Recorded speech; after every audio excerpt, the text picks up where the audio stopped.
Hey guys, today we're going to do another headphone amp comparison. This time is going to be about balanced versus unbalanced inputs. So yes, this is another audiophile debate. There's people online always talking about does it make a difference? Does balanced cables, unbalanced cables, or balanced inputs, unbalanced inputs, does it make a difference? Well, we're going to test it out here because I got 4 devices here with both with unbalanced or single-ended inputs and with balanced inputs. So I'm going to test out all of these. So first I'm going to go through these. This is the Shanling UA2. I did a video on this before. This is a really good value device. It's $80. So it's not like extremely expensive when talking about hi-fi audiophile terms. And yeah, this says ESS Saber ES 9038Q2M chip inside of it, DAC chip, and which is a pretty high-end mobile DAC chip, I'd say. And yeah, this has a balanced and unbalanced output here. So this is the 2.5 millimeter balanced, 3.5 millimeter unbalanced. So yeah, I know there's a newer model that's out now, the UA2 Plus, which replaces this 2.5 with a 4.4. Generally, I think 4.4 has pretty much overtaken 2.5 for most audiophile devices because it's more robust. There's also the UA5, which I think also has the 4.4, but I'll be testing the UA2 because this is the one I have. And I think when I tested it a few years ago, this device is really good value for the price. Basically, the performance of the UA2 is about the same as the AudioQuest Dragonfly Cobalt at a fraction of the price. So yeah, the AudioQuest Dragonfly Cobalt is a very, acclaimed USB-C DAC. This one has pretty much, I think, the same DAC inside of it. And it's actually a bit smaller, I believe, and it's also much cheaper as well. So for a fraction of the price, I think this compares favorably to the AudioQuest Dragonfly Cobalt. And said that in the review, actually. So that's the first one we'll be looking at. And then the second one is actually the Astone Current SE100, which is a DAP, a digital audio player. This one has an ESS 9038 Pro inside of it, so a desktop class DAC inside of it. And it uses 2.5 millimeter for the balanced out as well as the unbalanced or single-ended 3.5.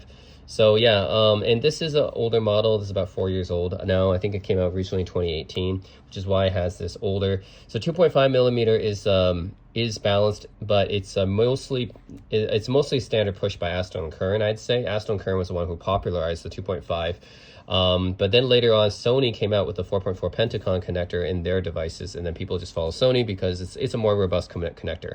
So 2.5, I don't know if there's a difference between 2.5 and 4.4, like performance-wise, but certainly 4.4 is a more robust connection because it's a thicker connection.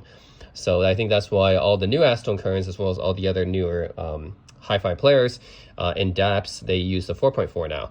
But some may have both, right? 2.5 and 4.4. Astone Current obviously wants to keep the 2.5 for their legacy type of cables, so they have that as well.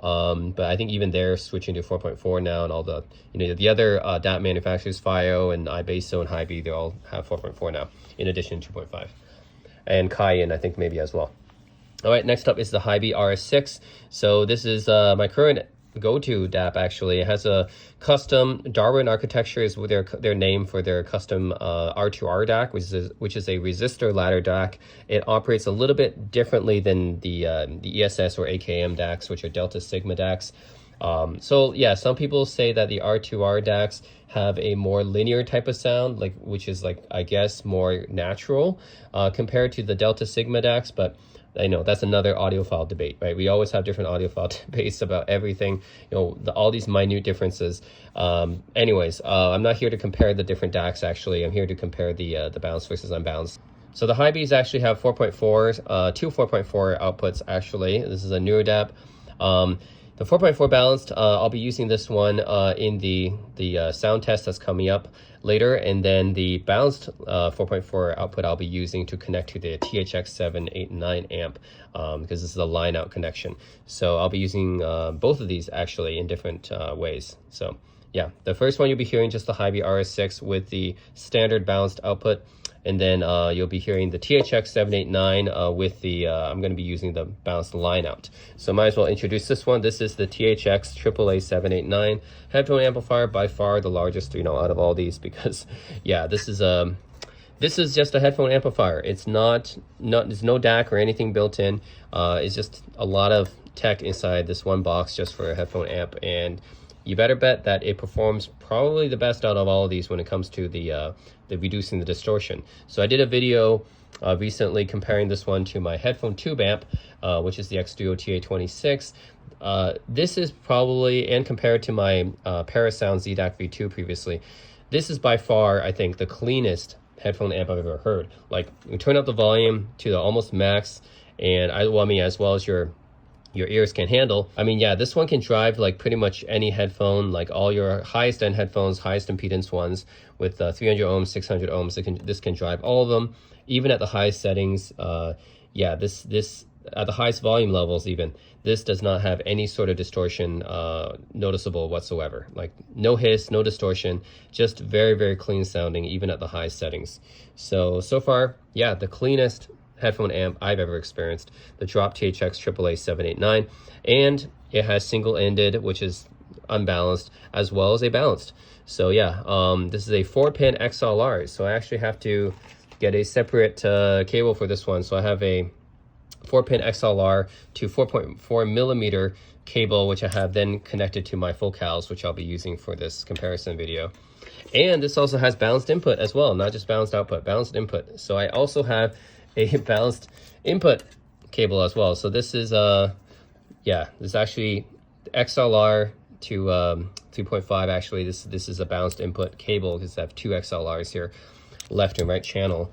Like, wow, I'm going pretty heavy duty for this one, but a balanced input here, XLR input, and yeah, balanced output here. So what I'll be doing is I'll be using, like I said, my Hy-B RS6, the balanced line out. I'll be connecting this one, which has two XLRs here, left and right, and connecting this. You can see there's even color-coded black and red, as same as the RCA style inputs here.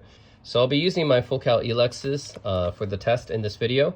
And yeah, the reason is because the Focal Elexes, not only are they a very detailed set of headphones, but I also have two sets of cables for them. So I have one set, the standard unbalanced single-ended cable right here. So it terminates in a 1/4 inch jack, which I can use. I think I prefer 1/4 inch jack if I'm just using it, you know, for a device with a 1/4 inch input, which is usually desktop amps. But for the mobile devices, of course, I have an adapter here for the 3.5. Then I have another cable here, which is a balanced cable, and this one terminates in a 4.4 millimeter connection. And then for the Astel and Current, the Shandling, I have an adapter here that'll convert this to a 2.5.